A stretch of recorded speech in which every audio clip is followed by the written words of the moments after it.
Alam mo bang ang sekreto sa matagumpay na pag-aalaga ng manok ay hindi lang nasa tamang pagkain, kundi pati sa dedication at tamang kaalaman?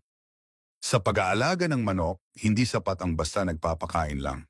Kailangan ng tiyaga, malasakit at tamang sistema. Ang malusog na manok ay produkto ng maayos na nutrisyon, malinis na kapaligiran, at maingat na pagmamanman sa kanilang kalagayan araw-araw.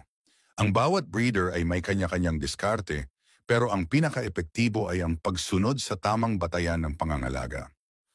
Ang tamang pagkain ay pundasyon ng malakas na resistensya ng manok.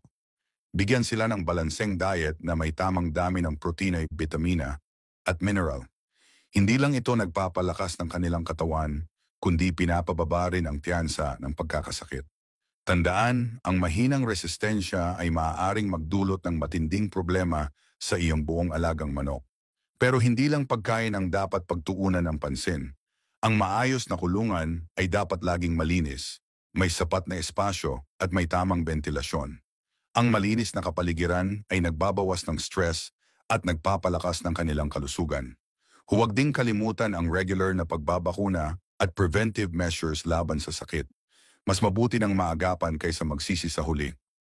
Sa huli, ang tagumpay sa pag-aalaga ng manok ay nakasalalay sa sipag, tiyaga at tamang diskarte. Kung gusto mong umasenso sa pag-aalaga, patuloy kang mag-aral at paghusayin ang iyong sistema. Ang bawat hakbang patungo sa tamang pangangalaga ay isang hakbang patungo sa tagumpay mo bilang breeder.